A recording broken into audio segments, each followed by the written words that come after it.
నమస్కారం N9 news కి స్వాగతం. హెడ్లైన్స్ చూద్దాం.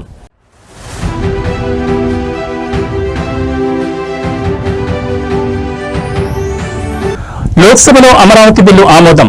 బిల్లును వ్యతిరేకిస్తూ సభ నుంచి వైకాపా వాకౌట్.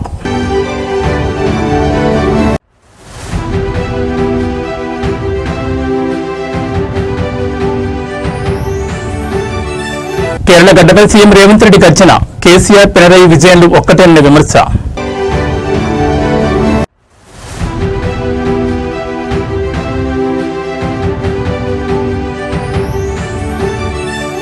నేడు హనుమాన్ జయంతి శోభాయాత్ర. నగరంలో ట్రాఫిక్ ఆంక్షల అమల్లోకి.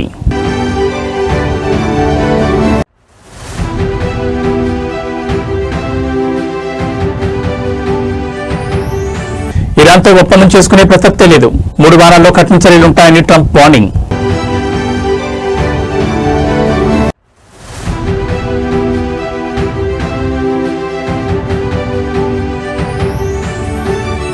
కుప్పకూలిన స్టాక్ మార్కెట్లో సెన్సెక్స్ 1400 పాయింట్ల పతనం. ఆంధ్రప్రదేశ్ రాజధాని అమరావతి చట్టబద్ధత బిల్లుకు లోక్సభ ఆమోదం తెలిపింది. ఈ బిల్లుకు మూజుబానీ ఓటుతో ఆమోదం లభించింది. వైసీపీ ఈ బిల్లును వ్యతిరేకిస్తూ సభ నుంచి వాకౌట్ చేయగా మినహా మిగిలిన పార్టీలు బిల్లుకు మద్దతు తెలిపాయి. ఏపీ రాజధాని అమరావతికి చట్టబద్ధత కల్పించే ఏపీ పునర్విభజన చట్టం పేరుతో బిల్లును బుధవారం లోక్సభలో కేంద్ర హోంశాఖ సహాయ మంత్రి నిత్యానందరాయ్ ప్రవేశపెట్టారు. అనంతరం లోక్సభ స్పీకర్ ఓం బిర్లా బిల్లుపై చర్చను ప్రారంభించారు. బిల్లుపై చర్చలో కేంద్ర మంత్రి కిషన్ రెడ్డి, కాంగ్రెస్ ఎంపీలు రఘురాం రెడ్డి, గడ్డం వంశీకృష్ణ, మల్లు రవి, ధర్మేంద్ర యాదవ్, అరవింద్ గణపతి, సావంత్, బజరంగ్ మనోహర్, రాజేష్ రంజన్, హర్సిమ్రాత్ కౌర్, శ్రీకాంత్ షిండే సహా మొత్తం 11 పార్టీలకు చెందిన 18 మంది ఎంపీలు పాల్గొన్నారు. బిల్లుపై చర్చ అనంతరం సభ ఆమోదం తెలిపినట్లు స్పీకర్ ప్రకటించారు. అమరావతి బిల్లు గురువారం రాజ్యసభ ముందుకు రానుంది. కాంగ్రెస్ ఎంపీ మాణిక్యం ఠాకూర్ చర్చను ప్రారంభిస్తూ అమరావతి చట్టబద్ద బిల్లుకు కాంగ్రెస్ మద్దతు ఉంటుందని చెప్పారు. పునర్విభజన చట్టంలో పేర్కొన్న హామీలు అమలు చేయాలని కోరారు. అమరావతి కేవలం రాజధాని కాదని కోట్లాది మంది ప్రజల ఆకాంక్షని పేర్కొన్నారు. ఏపీకి ప్రత్యేక హోదా ఇప్పటికీ పెండింగ్లోనే ఉందని గుర్తు చేశారు. ప్రత్యేక హోదాపై పార్లమెంట్ సాక్షిగా నాటి ప్రధాని హామీ ఇచ్చారన్నారు. అమరావతి నిర్మాణానికి కేంద్రం పూర్తి సహకారం ఇవ్వాలని, ఏపీకి अन्याय जरूरत चूस्तू ఊరుకోబోమన్నారు. में हुआ हा वालों के पक्ष में हुआ खंड 2 विधेयक का अंग बना। प्रश्न यह है कि खंड 1 अधिनियम सूत्र और विधेयक का पूरा नाम विधेयक का अंग बने। जो सदस्य इसके पक्ष में है वो हाँ कहें, जो सदस्य विरोध में है वो ना कहें। मेरे विचार में निर्णय हा वालों के पक्ष में हुआ, हाँ वालों के पक्ष में हुआ। खंड 1 अधिनियम सूत्र और विधेयक का पूरा नाम विधेयक के अंग बने। मंत्री अब यह प्रस्ताव करे कि विधेयक को पारित किया जाए। महोदय, मैं प्रस्ताव करता हूं कि विधेयक पारित किया जाए। प्रश्न यह है कि विधेयक को पारित किया जाए। जो सदस्य इसके पक्ष में है वो हाँ कहें, जो सदस्य विरोध में है वो ना कहें। मेरे विचार में निर्णय हाँ वालों के पक्ष में हुआ, हाँ वालों के पक्ष में हुआ। प्रस्ताव स्वीकृत हुआ और विधेयक पारित हुआ।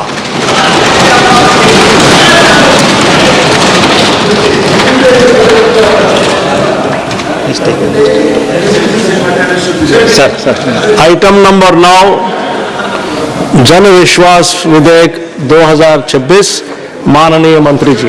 Honorable Speaker, sir, I move that the Jan Vishwas Amendment of Provisions Bill 2026 తెలంగాణలో కేసీఆర్ ఫ్యామిలీకి కేరళలో విజయన్ కు పెద్ద తేడా లేదని, 10 ఏళ్లలో అటు తెలంగాణను కేసీఆర్, ఇటు కేరళను విజయన్ భ్రష్టు పట్టించారని ముఖ్యమంత్రి రేవంత్ రెడ్డి విమర్శలు గుప్పించారు.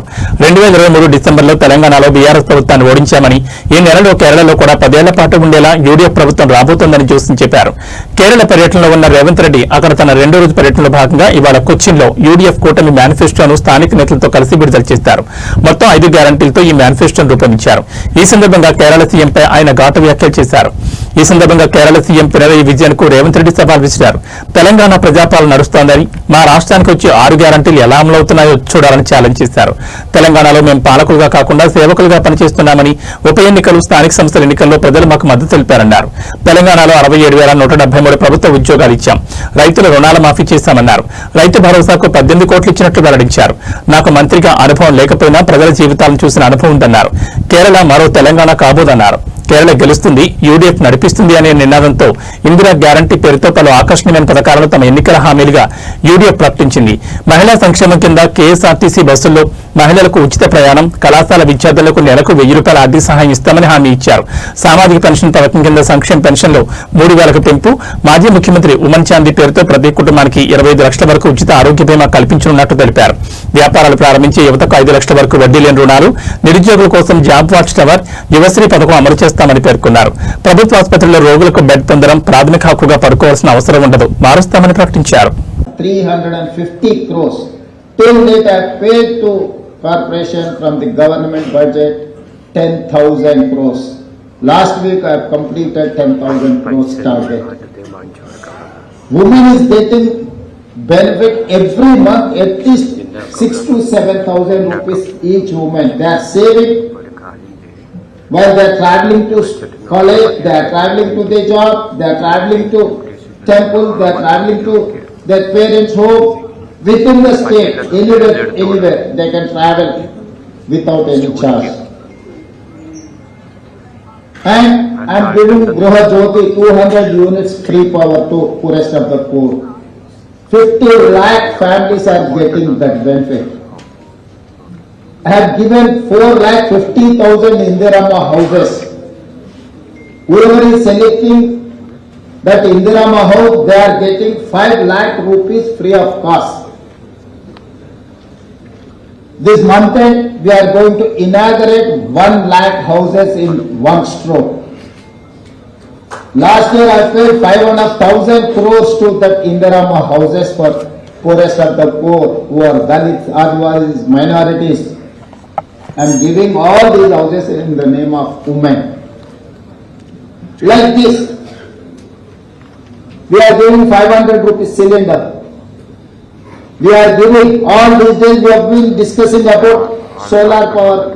Adani, Ambani, all big corporate people are producing solar power to sell government organization. Today, my self-help group, women are producing solar power. I have given 1,000 megawatts to these women. I have supported them to establish 1,000 megawatts solar power. Now, our women are competing with Adani, Ambani. Have given petrol bunks to women.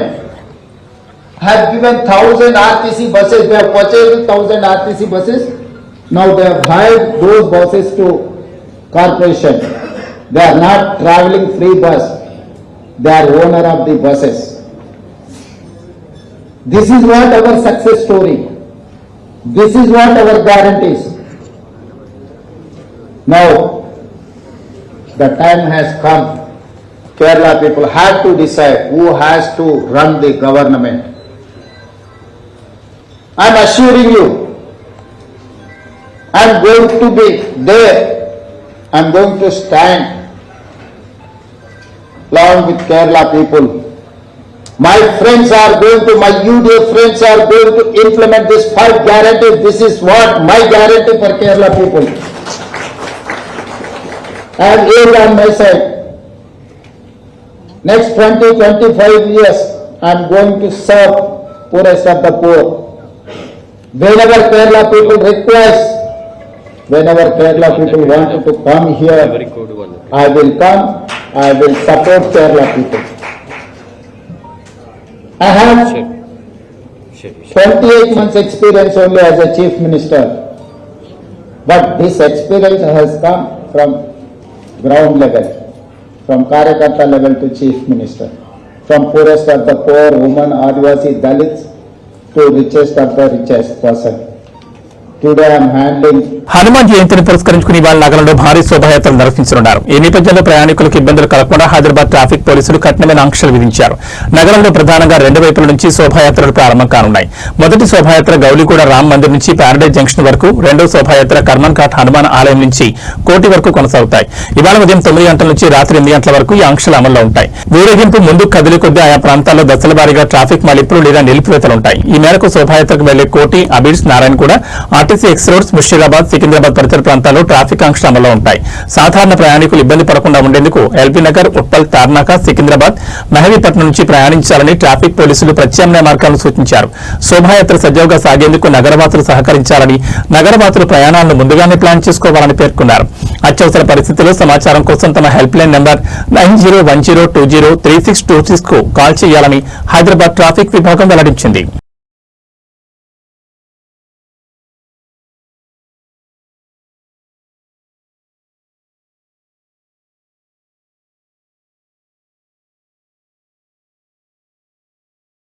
నేటి నుంచి తెలంగాణలో భూభారతి అమలు కానుంది. తెలంగాణ రాష్ట్రంలోని 5 మండలాల్లో నేటి నుంచి integrated Bhubharati పోర్టల్ను ప్రయోగాత్మకంగా అమలు చేయనున్నట్లు రెవెన్యూ శాఖ మంత్రి పొంగులేటి శ్రీనివాసరెడ్డి తెలిపారు. ఖమ్మం జిల్లా కూసుమంచి, భద్రాద్రి కొత్తగూడెం జిల్లా అశ్వరావుపేట, రంగారెడ్డి జిల్లా ఆమన్గల్, సంగారెడ్డి జిల్లా వట్పల్లి, నారాయణపేట జిల్లా కొస్గి మండలాల్లో దీన్ని అమలు చేస్తున్నట్లు వివరించారు. భూ వివాదాలకు శాశ్వత పరిష్కారం చూపించాలన్న సంకల్పంతో రెవెన్యూ శాఖలో విప్లవాత్మకమైన సంస్కరణలకు శ్రీకారం చుట్టామని రాష్ట్ర రెవెన్యూ మంత్రి పొంగులేటి శ్రీనివాసరెడ్డి అన్నారు. ఇందులో భాగంగా రైతులకు పారదర్శకమైన, సులభతరమైన సేవలు అందించడానికి ల్యాండ్ సర్వే, రిజిస్ట్రేషన్ విభాగాలను ఒకే గొడుగు కింద తీస్తూ ఇంటిగ్రేటెడ్ భూభారతి పోర్టల్ను రూపొందించామని ఆయన తెలిపారు. భూ వివాదాల పరిష్కారానికి ఇది తొలి అడుగని ఆయన పేర్కొన్నారు. ఇక్కడ వచ్చే ఫలితాలను బట్టి అవసరమైన మార్పులు, చేర్పులు చేసి భవిష్యత్తులో ముందుకు వెళ్లాలని నిర్ణయించామని తెలిపారు. కేరళ పర్యటనలో ఉన్న మంత్రి శ్రీనివాసరెడ్డి బుధవారం పోర్టల్ ప్రారంభానికి సంబంధించి రెవెన్యూ అధికారులతో టెలికాన్ఫరెన్స్ నిర్వహించారు.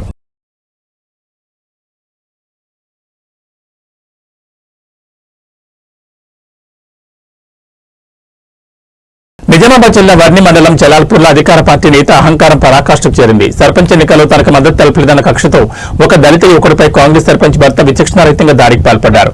పెట్రోల్ బంకులో పనిచేసుకుంటున్న అన్నం సాయిలు అనే యువకుడిని టార్గెట్ చేస్తూ సర్పంచ్ మమతా భర్త ఇల్తం బాలు తన అనుచరులతో కలిసి రెచ్చిపోయారు. గతంలో నకిలీ నోట్ల కేసులో జైలుకు వెళ్లి వచ్చిన చరిత్ర ఉన్న ఈ నాయకుడు ఇప్పుడు అధికార బలంతో సామాన్యులపై దాడులు చేస్తుండటంతో గ్రామస్తులు భగ్గుమంటున్నారు. సర్పంచ్ ఎన్నికల్లో తనకు సపోర్ట్ చేయలేదన్న పాత కక్షతో అన్నం సాయిలపై ఇల్తం బాలు దాడి చేశారు. పెట్రోల్ బంకులో విధులు నిర్వహిస్తుండగా సాయిల్ని పట్టుకుని విచక్షణారహితంగా కొట్టిన కాంగ్రెస్ నేత గతంలో బ్యాంకులో నకిలీ 500 నోట్లు చలామణి చేస్తూ రెడ్ హ్యాండెడ్ గా పట్టుబడి జైలుకు వెళ్లిన సర్పంచ్ భర్త బాలు జైలు నుంచి వచ్చిన బాలు ప్రవర్తనలో మార్పు రాలేదని, అధికార మదంతో కక్ష సాధించేందుకు పాల్పడుతున్నారని మండిపడ్డారు. నిందితులు బాలుపై కఠిన చర్యలు తీసుకుని జలాల్పూర్ గ్రామస్తులకు రక్షణ కల్పించాలని ప్రజలు డిమాండ్ చేస్తున్నారు.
మచిలీపట్నం నడిబొడ్డున ఉన్న కొబ్బరితోట ప్రాంతం ఒక్కసారిగా ఆక్రమణలతో నిండిపోయింది. ఏళ్ల తరబడి నివాసం ఉంటున్న తమకు కనీస సమాచారం కూడా ఇవ్వకుండా అధికారులు ఇళ్లను నేలమట్టం చేశారని స్థానికులు ఆరోపిస్తున్నారు.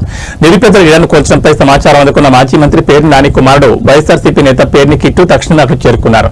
అయితే బాధితుల వద్దకు వెళ్తున్న కిట్టును పోలీసులు బారికేడ్లతో అడ్డుకున్నారు. ఈ క్రమంలో సీఐ పరమేశ్వర్ మరియు పేర్ని కిట్టు మధ్య తీవ్ర స్థాయిలో వాగ్వాదం చోటు చేసుకుంది. పేదల ఇళ్లు కూరుస్తుంటే పోలీసులు పహారా కాయడమేంటని కిట్టు ప్రశ్నించగా, మేము మా విధులు నిర్వర్తిస్తున్నాం, మీరు శాంతి భద్రతలకు విఘాతం కలిగించొద్దని సీఐ హెచ్చరించారు. ఈ తోపులాటలో ఇరు వర్గాల మధ్య తీవ్ర వాగ్వాదం జరగడంతో కార్యకర్తలు పోలీసులు పెద్ద ఎత్తున మోహరించారు.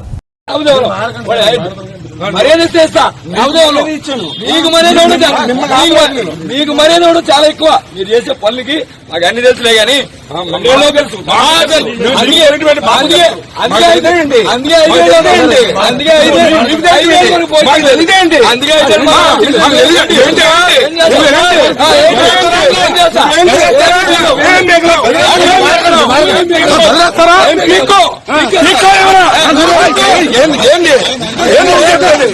ఏం జరగదు.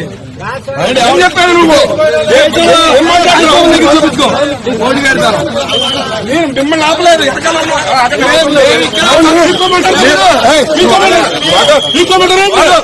చేతులు పిక్కమంటారు మీరు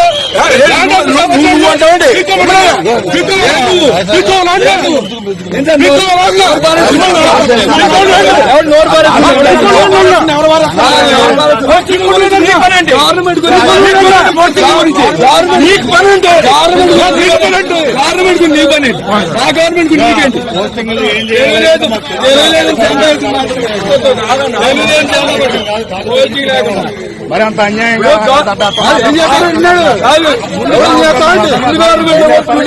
ప్రజాపాలన ప్రగతి ప్రణాళిక 99 రోజుల ప్రత్యేక కార్యాచరణలో భాగంగా ఇవాళ రాష్ట్ర మంత్రుల గ్రామ సభలు జరుగుతున్నాయి. ఈ నేపథ్యంలో ముఖ్యమంత్రి రేవంత్ రెడ్డి రాష్ట్ర ప్రజలకు కీలక సందేశం ఇచ్చారు.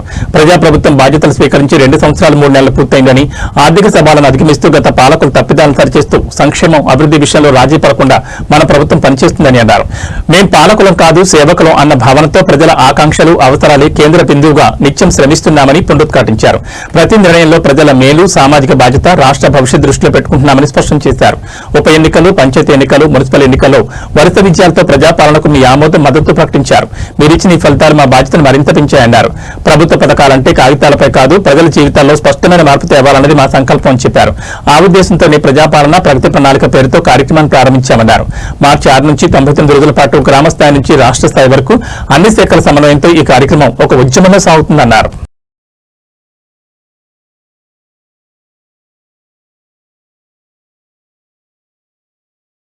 జగిత్యాల జిల్లాలోని ప్రముఖ పుణ్యక్షేత్రం కొండగట్టు అంజన్న సన్నిధి భక్తజన సంద్రమైంది. హనుమాన్ చిన్న జయంతి ఉత్సవాలు నేడు 2వ రోజుకు చేరుకోవడంతో రాష్ట్ర నలుమూల నుంచే కాకుండా పొరుగు రాష్ట్రాల నుంచి కూడా లక్షలాది మంది భక్తులు తరలివచ్చారు. ఆలయ పరిసరాలన్నీ జై బజరంగ బలి నినాదాలతో మారుమోగుతున్నాయి. హనుమాన్ దీక్షాపరులు పెద్ద సంఖ్యలో కాలినటనొచ్చి మాలధర్మణం చేస్తున్నారు. 3 రోజుల పాటు జరిగే ఈ వేడుకల్లో భాగంగా నేడు ప్రధాన ఘట్టాలు కొనసాగుతున్నాయి. సుమారు 3 లక్షలకు పైగా భక్తులు వస్తారని అంచనా వేగా ఇప్పటికే లక్షలాది మంది దీక్షాపరులు కొండగట్టు చేరుకున్నారు. ఉమ్మడి కరీంనగర్, నిజామాబాద్, ఆదిలాబాద్ జిల్లాల నుంచి భక్తులు పాదయాత్రగా తరలివచ్చి కోనేరులో స్నానాలు ఆచరించి మాలధర్మణం చేస్తున్నారు. భక్తుల కోసం ఆలయ అధికారులు 50,000 లడ్డూలు, పులిహోర ప్రసాదాలను అదనంగా సిద్ధం చేశారు. నిన్న కళ్యాణకట్టు సమీపంలో తాత్కాలిక పందిరి కూలిన ఘటనలో కొందరు భక్తులు గాయపడడంతో అధికారులు నేడు భద్రత మరియు క్యూలైన్ నిర్వహణపై మరింత నిఘా పెంచారు.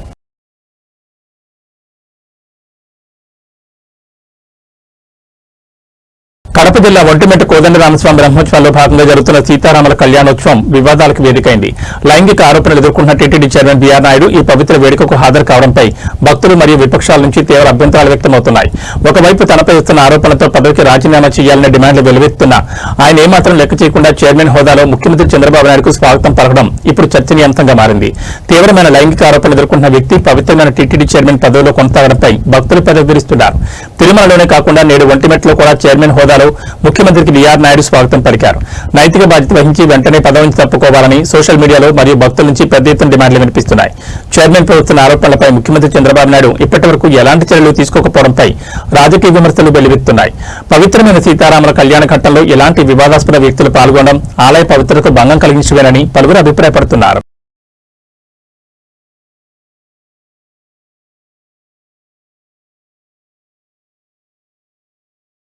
తెలంగాణ రాష్ట్ర ఎక్సైజ్ శాఖ ఆదాయంలో సరికొత్త చరిత్ర సృష్టించింది. రాష్ట్ర చరిత్రలో ఎన్నడూ లేని విధంగా ఈ ఆర్థిక సంవత్సరంలో ఏకంగా 44,000 కోట్ల రూపాయల భారీ ఆదాయాన్ని గడించింది.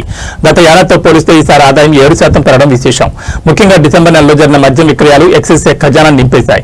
2025-26 ఆర్థిక సంవత్సరంలో తెలంగాణ ఎక్సైజ్ శాఖకు మొత్తం 44,557 కోట్ల ఆదాయం లభించింది. గత ఏడాది 40,209 కోట్ల ఆదాయం రాగా ఈ ఏడాది అది 7% వృద్ధి చెందింది.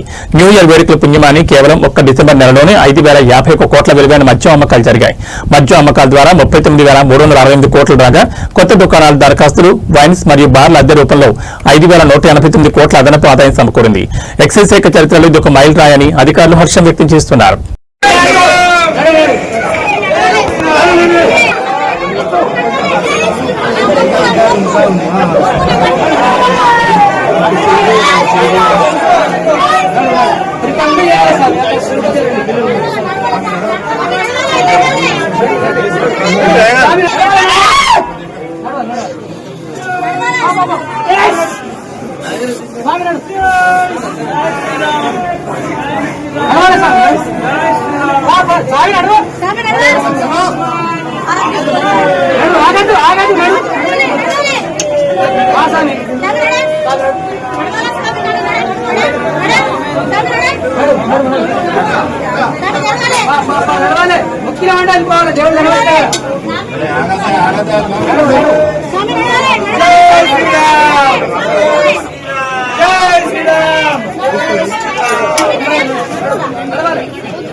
ఇరాన్తో ఒప్పందం చేసుకునే ప్రసక్తే లేదని భవిష్యత్తులో కూడా ఎలాంటి ఒప్పందం చేసుకోబోమని ట్రంప్ ప్రకటించారు.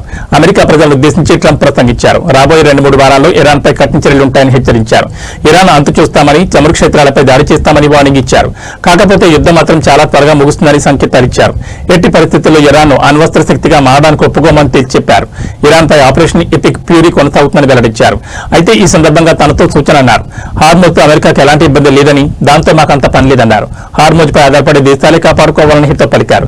ఇక అమెరికా దగ్గర చమురు పుష్కలంగా ఉందని, తమ దగ్గర చమురు కొనుగోలు చేసుకోవాలని ప్రపంచ దేశాలకు ట్రంప్ విజ్ఞప్తి చేశారు. గల్ఫ్ దేశాలను అవసరమైన అన్ని మార్గాల ద్వారా కాపాడుకుంటామని హామీ ఇచ్చారు. ఇరాన్లో తమ లక్ష్యాలను పూర్తి చేయడానికి చాలా దగ్గరగా ఉన్నామని తెలిపారు. చాలా వీలైనంత త్వరగా ఈ చర్యను ముగిస్తామని అమెరికా ప్రజలకు ట్రంప్ హామీ ఇచ్చారు. ఇరాన్ నౌకాదళం, వైమానిక దళం, ఐఆర్జీసీ కమాండ్ పూర్తిగా ధ్వంసమైందని పేర్కొన్నారు. ఒక నాయకుడిగా ఎంత గొప్పవాడినో చూపించబోతున్నారని ట్రంప్ కీలక వ్యాఖ్యలు చేశారు. వేగవంతమైన చర్య ద్వారా వెనిజులా దేశాన్ని తమ నియంత్రణలోకి తీసుకున్నామని, ఈ సందర్భంగా అమెరికా సైనికులను ట్రంప్ ప్రశంసించారు. వెనిజులాలోని విస్తారమైన చమురు, గ్యాస్ నిల్వలను అభివృద్ధి చేసి విక్రయించడానికి ఇప్పుడు ఆ దేశంతో కలిసి పనిచేస్తున్నట్లుగా ట్రంప్ వెల్లడించారు.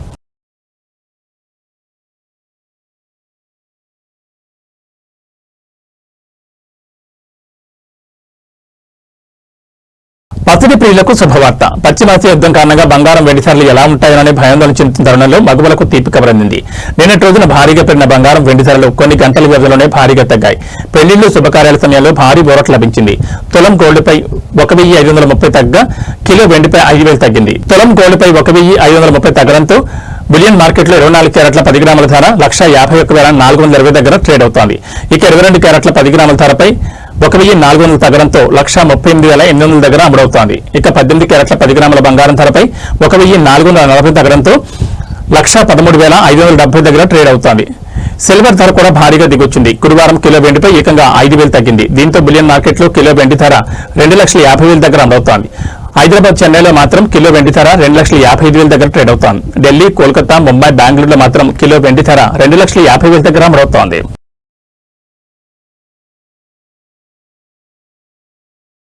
అంతర్జాతీయంగా నెలకొన్న యుద్ధ భయాలు భారత స్టాక్ మార్కెట్లను కుదిపేశాయి. ఇరాన్పై దాడులు కొనసాగుతాయని అమెరికా అధ్యక్షుడు డొనాల్డ్ ట్రంప్ ప్రకటించడంతో పెరిగిన చమురు ధరలు సూచీలపై తీవ్ర ప్రతికూల ప్రభావం చూపాయి. గురువారం ట్రేడింగ్ ప్రారంభమైన కొద్దిసేపటికే మార్కెట్లు భారీ పతనాన్ని నమోదు చేశాయి. బీఎస్సీ సెన్సెక్స్ ఏకంగా 1,400 పాయింట్లకు పైగా కుప్పకూలగా ఎన్ఎస్సీ నిఫ్టీ 400 పాయింట్లకు పైగా నష్టపోయింది. ట్రంప్ ప్రకటనతో అంతర్జాతీయ మార్కెట్లో బ్రెంట్ క్రూడ్ ఆయిల్ ధర బ్యారెల్కు $4 పైగా పెరిగి $106 వద్దకు చేరింది. ఈ ప్రభావంతో మార్కెట్ ప్రారంభంలోనే సెన్సెక్స్ 1,416 పాయింట్లు నష్టపోయి 71,718 వద్ద, నిఫ్టీ 429 పాయింట్లు కోల్పోయి 22,250 దిగువన ట్రేడ్ అయ్యాయి. అన్ని రంగాల సూచీలు నష్టాల్లోనే కొనసాగుతున్నాయి. ముఖ్యంగా ఫార్మా, పీఎస్యూ, బ్యాంక్, రియాలిటీ రంగాలు 3% పైగా పతనమయ్యాయి. నిఫ్టీలో HDFC bank, ICICI bank, SBI షేర్లు మార్కెట్ను కిందకు లాగడంతో కీలక పాత్ర పోషించాయి. నిఫ్టీ 50 సూచీలో హెచ్సిఎల్ టెక్ మాత్రమే స్వల్ప లాభంతో గ్రీన్ లో ఉన్న ఏకైక షేర్గా నిలిచింది. మిడ్ క్యాప్, స్మాల్ క్యాప్ సూచీలు కూడా 2.5% పైగా నష్టపోయాయి. మార్కెట్లలో భయానక వాతావరణానికి సూచికైన ఇండియా ఈఐఎక్స్ ఇండెక్స్ 6% పైగా పెరిగింది. బుధవారం సానుకూలంగా ముగిసిన మార్కెట్లో ఒక్క రోజులోనే ఈ స్థాయిలో పతనం కావడం గమనార్హం.